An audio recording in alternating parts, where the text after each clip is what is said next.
Morning. Morning. Morning. All good, Buffy? Okay. Good morning. So this is, I believe, my first Dharma talk as bishop now, officially, which we had that installation here almost 2 months ago. So I want to talk today a little bit about some of the things I've been working on and doing since that time, and notably, I was in Korea about a week ago for a week. So today I want to share a lot about that trip and what I've been thinking about since. But since I went into this new role as bishop, a few things that done so far is put together a leadership cabinet. I have about 5 other people in it, some of the Dharma teachers that were here for the installation about 2 months ago, including Reverend Daejong and Bupjin and Bupi and Heijin Sunim and Hail Sunim from Finland. So they've been helping me out. Recently, we had our first meeting about 3 weeks ago. And while a lot of the kind of goals and plans are still in the early stages and unfolding, we have started work on some of the high priority items, including we just recently about, I think it was last week, Reverend Daejong sent out an email to the parish that we incorporated our parish and now have legal recognition status. So that's a great step for us, and I think Reverend Daejong, who did a lot of the legwork on that, that was, like I said, was a few weeks ago. So very happy to start, doing some work that's going to benefit and help the parish and all of our sanghas. That's going to pave way for future opportunity and recognition down the road. And one of the other great privileges and opportunities I've had now as bishop in this very short tenure was to go to South Korea last week for 2 special ordination events. So for me, it's been about 9 years since the last time I was in Korea, which was December of 2016 for my bhikkhu ordination. And then it's been 14 years since my Sami, or kind of junior novice monk ordination at Seonamsa back in 2011. So this was a very special trip for me, not only personally nostalgic, but now in this new role of honor to kind of travel as a representative for our parish. And in my new title, the Korean word is Jongmu Wonjang, which in Korean means something like Director of Parish Affairs. You can still call me Butme or Bishop or whatever. That's a little tricky title to say. So a week ago from this last Thursday was the first event while I was there, which was to go back down to Seonamsa, my own home temple, in a way, where our Taego order Hangja, or our student postulates, follow a rigorous 30-day monastic boot camp, kind of as the culmination of their apprenticeship and preparation prior to becoming a novice or junior monk, a Sami or Samini for the women, which that schedule includes waking up every day at 3 a.m., starting service at 3:30 in the morning, so well before the dawn hours, and doing hundreds of prostrations every day, a lot of manual labor, a lot of study. So it's a very rigorous and physically and mentally difficult kind of training. So it was kind of nice that I didn't have to do any of that this time around. I had my own private room, nice heated floors. I got, kind of individual meals by myself. It was nice.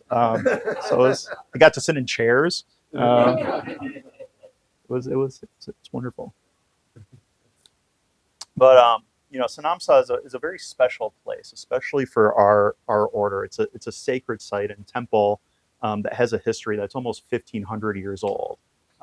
So it's hard to fully kind of describe that experience unless you get an opportunity to go there, and a few people in the room have been there, of what that really feels like. So a little bit about this temple, and I brought also a few books here, which you're welcome to look at after the service, that kind of show some pictures and have some other accounts of it. And in the YouTube video for this Dharma talk, I'll go back in later and add some links. So all the things I'm talking about, including these two services, you can see videos and pictures and other things later on, which I'd encourage you to do, since they're pretty cool. But anyway, about Seonamsa, the legend states that in the year 529, there was a missionary monk named Ado, who built a hermitage at the site of Jogae-san, which is the name of the mountain that Seonamsa is on. And then about 350 years later, in 861, the national preceptor Dosun constructed a temple here and named it Seonamsa. So Seonamsa, as it's called, goes back, nearly, I think, like 1100 years, something like that. So, much older than even our entire country. It's hard to fathom and wrap our heads around things that are that old, since we don't have that kind of history here. And Seonamsa is home to, I think, around 14 national Korean treasures. It's a historic site. It has one historic scenic site, a natural monument, and a national folklore cultural heritage, including the famous stone bridge, which is very picturesque and comes up every time you look up Seonamsa. It's said to be one of the most beautiful stone arch bridge in Korea, that dates back to the early 1700s. Also, the lavatory, the bathroom, is also very famous. 450 years old, and it was the first toilet to be named a cultural asset. So that's pretty cool. So along, with 6 other mountain temples, Seonamsa is one of the 7 Sansa, or the great mountain temples in Korea, and it's a UNESCO World Heritage Site. So it gets lots of travelers. There's a TempleStay program there. And there's very few other temples that hold more treasures than Seonamsa. So it's a very, very special place. And this year marked the 50th class of 58 men and women who became new novice monks and nuns, or Sami and Samini, as I said, including several monks, foreign monks from South Asia. I think there were a few from either Myanmar or Sri Lanka, and some other places like that. I don't think there were any Westerners this year there, although now a number of us have done our training at Seonamsa. I think I was the 3rd Western person or foreigner, and then there have been others since, including several that have come through our temple here, and Venerable Heel, my friend over in Finland, who just recently went a year or 2 ago. So one of the things I got to do now going back was to be on the other side of things, to be part of the Witness Master platform and sit up front facing out towards the novices. So really literally being on the other side of the table, and remembering so much of what my own experience was like 14 years ago, but also noticing how grateful and relaxed it was too, again, to be sitting in a chair up front and not kneeling for hours on end. So while I was there, also got to meet and have tea with the abbot of Seonamsa and our Taego order president, Venerable Sanjin.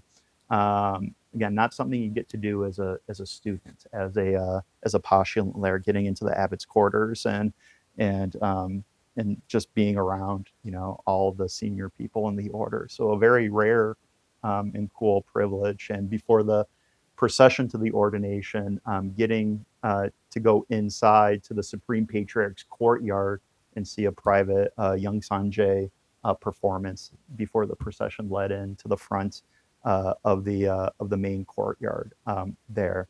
So that was a really cool experience, just to be back there.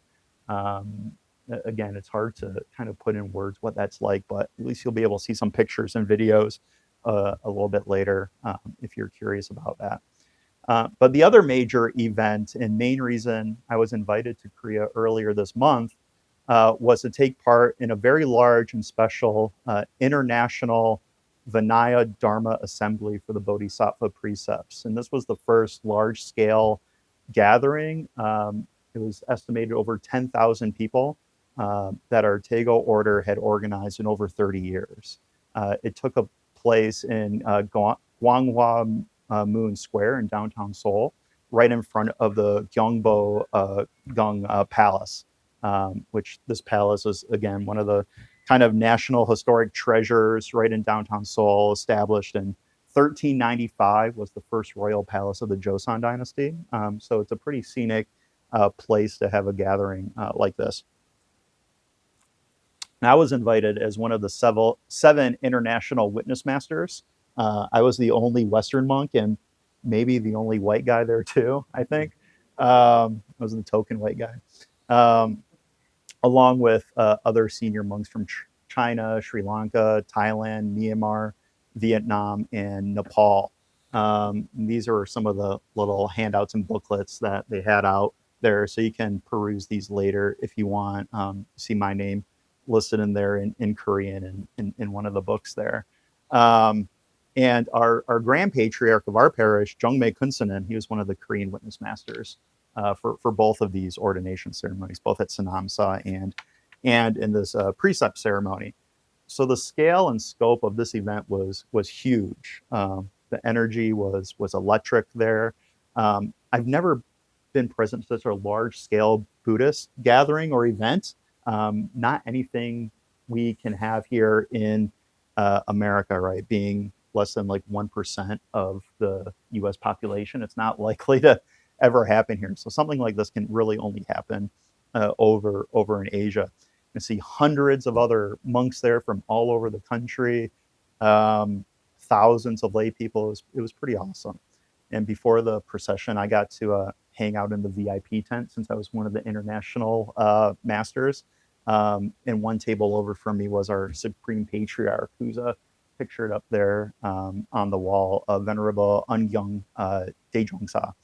And then before the procession started, it's this big, large public square. So there's this long procession and entryway up to. They had this big, elaborate stage built, like it was like there was literally concerts there and other things. And then we got a private short Yeong-san-jae performance. And if you haven't heard of Yeong-san-jae before, that's something else I'll put in the video description you can look at. It's also a recognized UNESCO and national cultural asset, but something that's very special for our Taego order. It's a ritual. It's a ritual that includes chanting and traditional Buddhist music and dancing that symbolizes the Buddha's delivery of the Lotus Sutra on Vulture Peak, and it's often performed for memorial services and other special ordinations and events. And something we're hoping, one thing we've been asked to do by Jungme Kunsanen is to help to sponsor and bring the Yeongsanjae over to the US in the next couple of years. They recently went over to Poland a few years ago with some help of our American European parish, and we'd like to bring them to stateside in the next couple of years, which will probably be in the DC area, since we have some for logistic reasons and other kind of support and things like that. So it's also a very special and very honored and respected thing that only our order kind of protects and stewards that, along with some other traditional Buddhist music and assets. So our order has a lot of things that we kind of hold and continue to develop and protect in that way. But this procession, what was interesting, getting back to this event, it's the procession started from the back of the square leading up to the stage, and it was really kind of cool but bizarre in some ways, that it really felt like all these monks marching in like it was some kind of celebrity kind of thing. There were thousands of people lining this walkway. Everybody had their phone out, taking pictures, taking video, bowing to the whole line of procession as they walked up. And then we walked up the ramp, and you'll see this in one of the videos if you watch it. They had like a smoke and fireworks going off. Well, like we were entering like a wrestling match or something like that. It was pretty extravagant. And then they had jumbotrons with everybody's picture kind of rotating through. So I got a picture of me on there, and I think Hato Sunim shared some things on Facebook, both on his page and the Muddy Waters End page, some pictures from the event. So I didn't really know what I was walking into when I was asked to go, and didn't get a lot of details about it. Didn't really know what I was going to do, or I thought I was just sitting in the back to watch, like an audience member. Nobody told me I was going to be up on the stage and 2 seats behind the Supreme Patriarch. So that was news to me. So it was pretty cool. So coming back home from Korea this week, one of the thinking about this, and I had a few free days there too. I kind of walked around Seoul, did some hiking, and went to the National Museum, which was actually the first time I'd been to the National Museum there in Seoul. And just about all the kind of history in Korea of the, like, I forget exactly how many, but there's 1,500, 2,000 something like national cultural assets. A good, like, I think 40 or 50% of them are Buddhist. So just how much kind of rich Buddhist history there is, being a Buddhist country that has a 1,700-year history of Buddhism in Korea. So being able to soak all that in and see all of that, both being part, kind of having this inside view of our order, but also, learning more about some of the rest of the Buddhist history and the prehistory as well too. So, the thought forefront in my mind coming back is, again, what a special and rare privilege and opportunity and honor it is that we have to be part of a traditional Zen order and lineage in the Taego order, something that's very special. Not many Buddhist temples in America or really elsewhere have such strong ties and opportunity really at the heart of our institution, and how valuable this tradition is. So the spiritual history and just the power is really palpable, and especially in places like Seonamsa, which is so very special. And Korean Buddhism as a whole is very special too. With, like I said, over 1,700 years of history, there's so much to learn and to enjoy about it. And especially being a foreigner, somebody who is not Korean, didn't grow up in Korea. I think for most of us, we've only really started to scratch the surface of understanding what Korean Buddhist culture has to offer. So our order, the Taego order, is named after the great 14th century Korean Sun Master, Master Taego Bo, which I don't think we have a picture of him here. We'll have to get one up so you can see that. Master Taego was born in the year 1301, lived for about 80 years till 1383 in the late Goryeo period, and is one of the monks credited with unifying and harmonizing. There were, at the time, I won't give you a whole Korean Buddhist history lecture, although it is very interesting, and can share some links to that if you're interested about learning about that.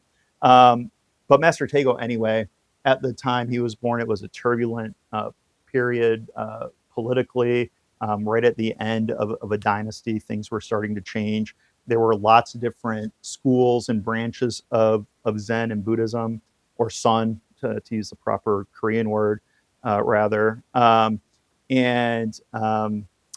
Taego is credited with unifying and harmonizing all these different branches and schools into one order, which they called the Joge order. Which Joge, and I'll say a little bit more about that word also, is really the Korean pronunciation and name for the area where the sixth Chinese patriarch Huineng lived, that we trace part of our lineage back through. So Taego, he became a monk when he was 13 years old. At 37, he achieved his awakening, and at 46, he went to China. and received his Zen transmission. So there were other important and eminent Korean monks before Taego, like Wonhyo and Isong and Chinul, but it was Taego that received the authentic Dharma transmission in the Linji or Imje lineage, which is so important for us. When he came back to Korea, he served as a royal and national preceptor, was the personal teacher to the king of the dynasty.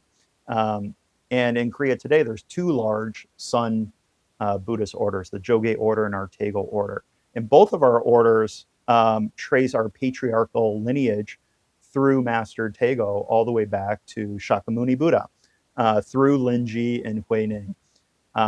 And our own teacher and abbot here, Heido Sunim, the first American monk. And in my listing, I think your document said 72nd generation or something like that.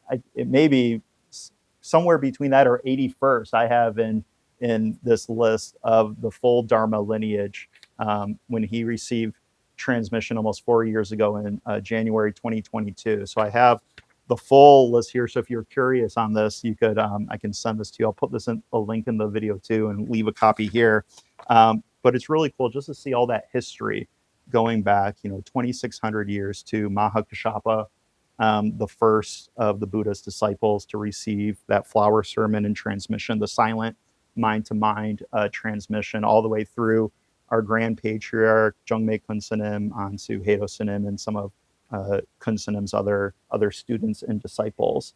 So that's part of what this International Precept Ceremony last weekend had, this kind of full Vinaya power of all of the holders of the tradition and the lineage, the precept master, the Dharma master. Everybody was there. So it was about as legit as you can get with that. So again, just, talking about the kind of the history and the power of that. And Korean Buddhism is really unique in so many different respects. One way that Korean Buddhism is special, which you may not know, is we're known as, I may not get this pronunciation exactly right because I didn't see the Korean characters, is Hotong or Hotong Buddhism, means all-encompassing Buddhism. So throughout all the contributions over Korean Buddhist history, like I mentioned, some of these monks, and I'll talk more about them in the future too, like Wonhyo, Wisong, Chinul, Taego, and others.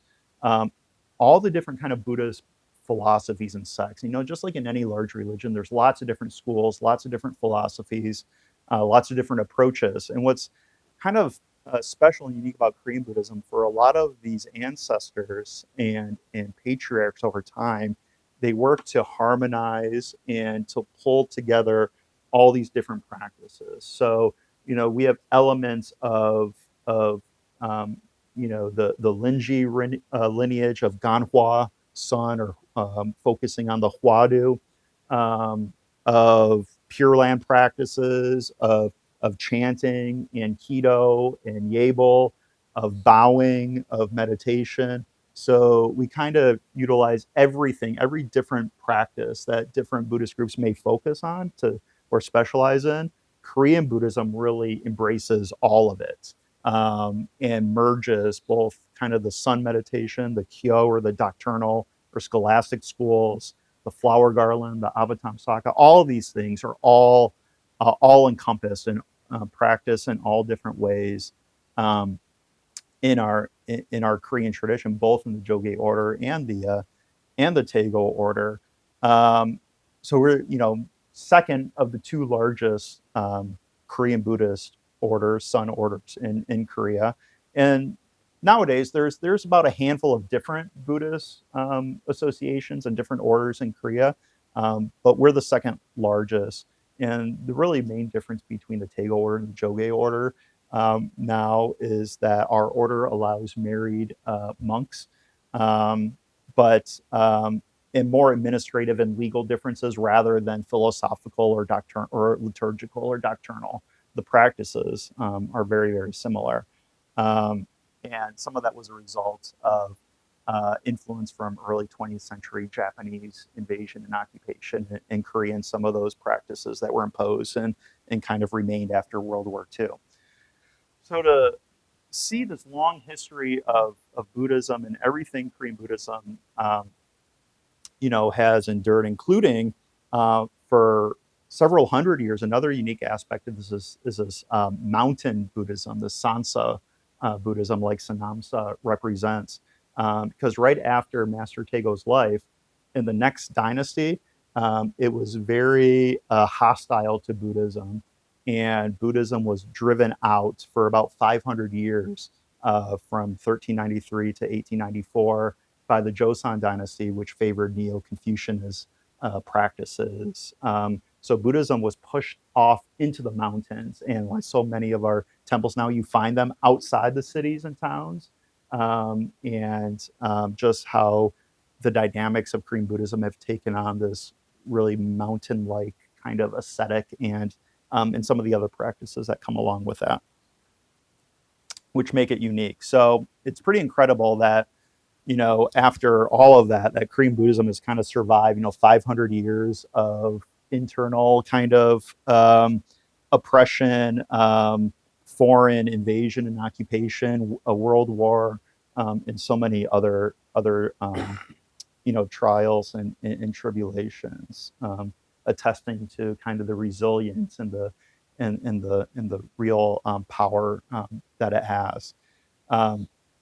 So this trip, as it may be quite clear, really has me cherishing even more the rich history and lineage we're part of. And going forward, it's my intention to bring and offer more about Korean Sun, our tradition in particular, because that's really our defining feature, what distinguishes us. All of us clergy up here wearing these red robes, we all hold this tradition and lineage and are part of it, which is something very special. And this opportunity that I had to travel and participate in these ceremonies is kind of reflection of that. And today also being to the day, the 22nd anniversary of Muddy Water Zen, as Heido Sunim was mentioning earlier this week and earlier today. So today is kind of an auspicious day in that way, and just goes to show, in that long line of history that we've been established here for over 2 decades